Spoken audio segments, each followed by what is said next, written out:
ID மார்க்கெட்ஸில் வந்து watch லிஸ்ட்டுன்னு சொல்லிட்டு நம்ம எந்தெந்த ஸ்டாக் ஃபாலோ பண்ணுறோமோ இல்லை நம்ம ஹோல்டிங்ஸில் இருக்க ஸ்டாக்ஸையோ நம்ம ஆட் பண்ணிவிட்டு அந்த ஸ்டாக்ஸை பற்றி நம்ம இதில் பார்க்கலாம். உதாரணத்துக்கு பார்த்திங்கன்னா இதில் டிஃபென்ஸ் ஸ்டாக்ஸில் ஆட் பண்ண வாட்ச் லிஸ்ட் இருக்குது.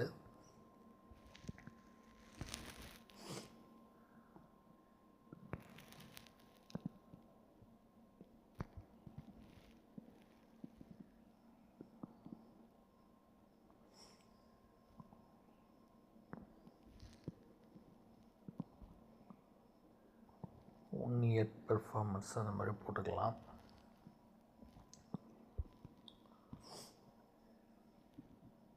இதில் வந்து அந்த ஸ்டாக்கோடைய margins, EBITDA margin, operating profit, of earning assets, net profit margin, PBT margin, effective rate of tax, இந்த டீட்டெயில்ஸ்லாம் இருக்குது.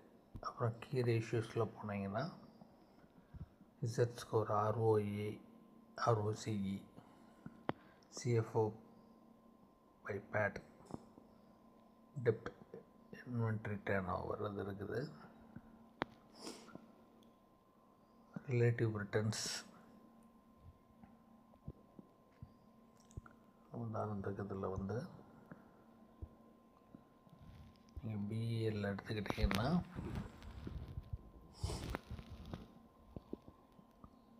Relative returns versus Nifty 50 6 month கூட கம்பேர் பண்ணால் -10.89 போட்டிருக்க ரிலேட்டிவ்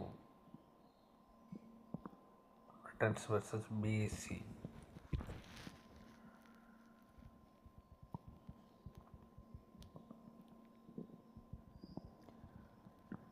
$500 6 months கூட -9.59. Relative returns versus Nifty mid cap 100 6 months கூட -9.82 தான் பிஎல்லுடைய ரிட்டர்னாக இருந்திருக்கு. ஆனால் அதே இது relative returns versus Nifty 50 1 year கூட கம்பேர் பண்ணால் நிஃப்டியை விட ஜாஸ்தியாக 24.50% ரிட்டர்ன் கொடுத்துருக்கு. Relative returns versus BSc 100 1 year கூட பார்த்தா 28.7% ப்ளஸ் ரிட்டர்ன் கொடுத்துருக்கு. Relative returns versus Nifty mid cap 100 1 year return பார்த்தா 29.30% கொடுத்துருக்கு. இந்த மாதிரி நம்ம ஒவ்வொரு ஸ்டாக்காக பார்க்கும்போது அதோடைய டீட்டெயில்ஸ் எல்லாமே கிடைக்குது. இப்போ பெல் பார்த்திங்கன்னா 1 டே ரிட்டர்ன்ஸ் வந்து ஃப்ளாட்டாக இருக்குது. 1 வீக் ரிட்டர்ன் -0.38 இருக்குது. 3 months ரிட்டர்ன் 2.4%. 1 இயர் ரிட்டர்ன் பார்த்திங்கன்னா 65% ரிட்டர்ன் கொடுத்துருக்குது. 3 இயர் ரிட்டர்ன்ஸ் வந்து 384% ரிட்டர்ன் கொடுத்துருக்கு. 5 இயர் ரிட்டர்ன்ஸ் வந்து 896.46. அப்போ இதெல்லாம் கொஞ்சம் நல்லா மேலே ஏறி வந்துட்டதுனால தான் இதை காட்டுது. அதிலே பார்த்திங்கன்னா கீழே பிஇஎம்எல் இருக்குது. டே ரிட்டர்ன்ஸு 1 வீக் ரிட்டர்ன்ஸ் ரெண்டும் ஃப்ளாட்டாக இருக்குது. 3 months ரிட்டர்னில் -12% இறங்கி இருக்குது. 1 இயர் ரிட்டர்னில் 20%. 3 இயர் ரிட்டர்னு 186%. 5 year return 225%. எல்லாமே டிஃபென்ஸ் ஸ்டாக் நல்லா விலை கூடியிருக்கு. பட் இதில் பிஎம்எல்லாம் வந்து 1 இயரில் 20% தான். இப்போ 3 monthsல 12% மைனஸில் தான் இருக்குது. அப்படிங்கும்போது ரேட்டு ஓரளவுக்கு இடையில கூட இது 1767.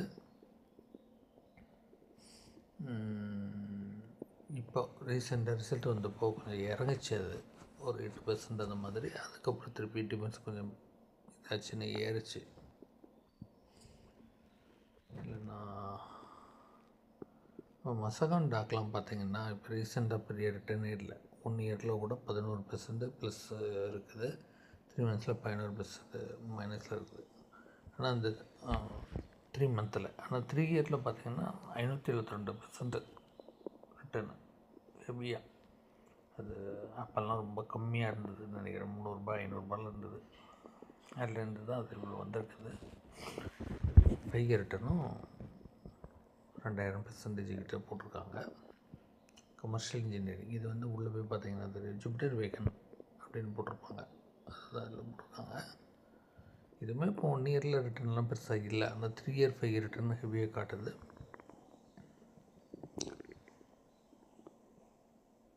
தைரோகேர் 1 இயர் ரிட்டர்னே 61%. 3 இயர் ரிட்டர்னு அப்படி இருக்குது. விப்ரோலாம் 1 இயர் ரிட்டர்ன்லேயே -26%. 3 இயர் ரிட்டர்னும் 13% தான். ரிட்டர்ன்ஸ் கம்மியாக இருக்க மாதிரி காட்டுது. HCL அவ்வளோ பெரிய ஸ்டாக்கு 1 இயர் ரிட்டர்ன் கம்மியாக தான் இருக்குது. 13% தான் இருக்குது. 3 இயர் 5 இயர் நல்லாயிருக்கு. RVNL 1 இயர்லாம் மைனஸில் இருக்குது. 3 இயர் 5 இயர் தான் நல்லா காட்டுது. Tata investment 3 year returns 5 year returns நல்லா இருக்குது. கொச்சின் ஷிப்யார்டு இப்போ ரொம்ப மூமெண்ட் இல்லை. அதில் அதனால் அது 1 டே 1 வீக் 3 மந்த் எல்லாம் மைனஸில் இருக்குது. சின்ன மைனஸு.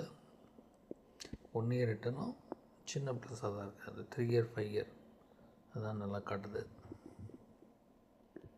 ஐடிசி கம்ப்ளீட்டாகவே 3 இயர்லேயுமே அது நல்ல மைனஸில் தான் காட்டுது. Paras Apollo micro system 1 year return 100%. அதுதான் அந்த 148 அந்த மாதிரி ப்ரைஸ்லேருந்து தான் அது ஏறி வந்திருக்குது. 340 ரூபா வரைக்கும் போச்சு. அப்புறம் இது பெரிய ஸ்டாக்கு டிஃபென்ஸில் பிடிசி இண்டஸ்ட்ரீஸு நல்ல ரிட்டர்ன் கொடுத்துருக்கு. பெரிய ஸ்டாக் இருந்தால் கூட நம்ம வேலை யோசிப்போம். அது ரேட்டு வந்து 12,000 ரூபாயில் எனக்கு பார்த்த ஞாபகம். இப்போ தான் நல்லா ஏறி இருக்குது. பார்த்தீங்கன்னா 5 இயர் ரிட்டர்ன்ஸு 468%. 3 இயரில் 637. 1 இயர் ரிட்டர்னு கிட்டத்தட்ட 29.89 30%. 3 மந்த்ஸ் ரிட்டர்ன் 4.73. 1 week return 3.53.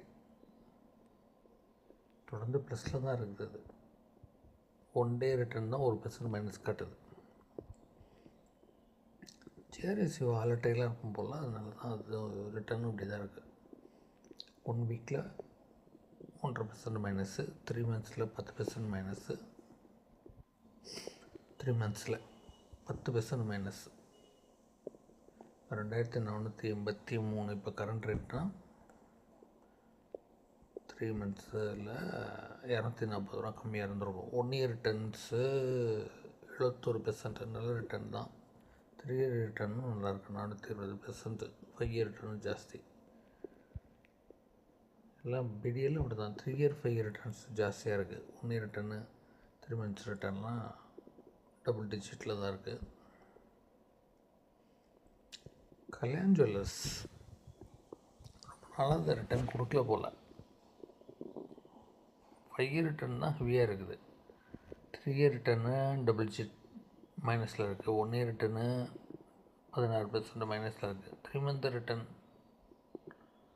ஆமாம் இப்போ 1 வீக் ரிட்டர்ன் தான் கொடுத்துருக்கு கொஞ்சம்.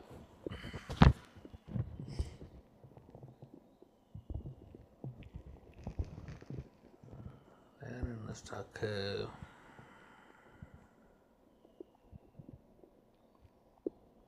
எம்டெக் பார்க்கணுன்னு நினச்சேன். ஏன்னா அது ரொம்ப நியூ ஹை போயிட்டே இருக்குல்ல.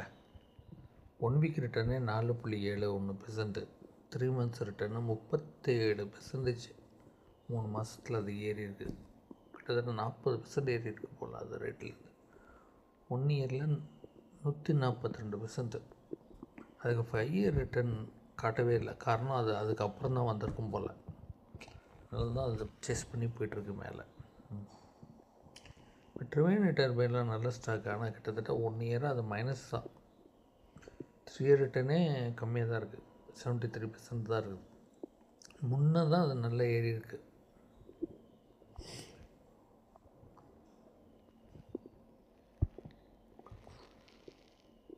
ராஜ் இண்டஸ்ட்ரீஸ்லாம் அன்றைக்கி ஒரு வீடியோவில் ஒருத்தர் சொல்லிகிட்டு இருந்தார். அவர் ஏதோ வாங்கி விற்றுருப்பார் போல். அதுக்கப்புறம் அது ஏறவே இல்லைன்னு சொல்லிட்டு விற்றுட்டு வெளியில் வந்துட்டார் போல். ₹400 கிட்ட வாங்கி ஏதோ சம்திங்கில் விட்டுட்டார் போல்.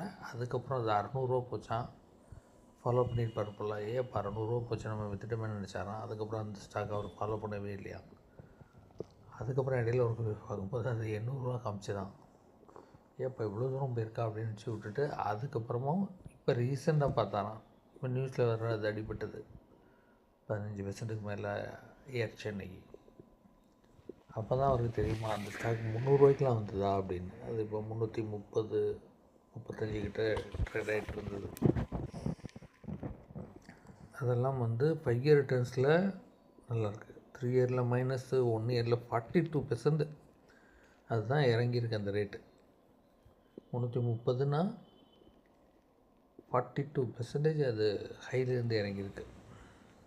இப்போ 1 வீக்காக தான் கொஞ்சம் ஏறிச்சு. அதான் 13.97% ஏறி இருக்கதா போட்டிருக்காங்க.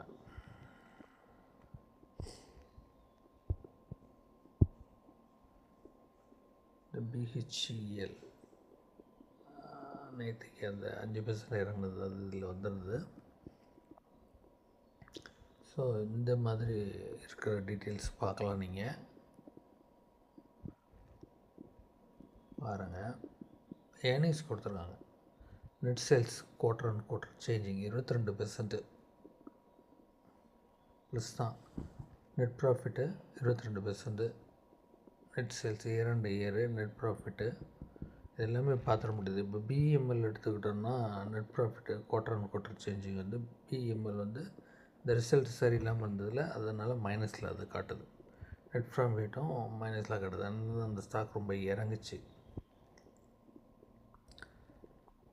சோலார் இண்டஸ்ட்ரீஸ் இந்த பெரிய ஸ்டாக்கை நான் பார்க்கணும்னு நினச்சேன். இதெல்லாம் ரேட்டு ஜாஸ்தி தான், பட் அவங்களோட இது நல்லா இருக்குது. ப்ராஃபிட் ஏர்னிங்ஸ் எல்லாமே ரிட்டர்ன்ஸ் பார்த்தாலுமே சோலார் இண்டஸ்ட்ரீஸ் எல்லாம் 1 டே 1 வீக் 3 மந்த்ஸ்லாம் ஓரளவுக்கு லேசாக மைனஸ் 2% அந்த மாதிரி தான் இருக்குது.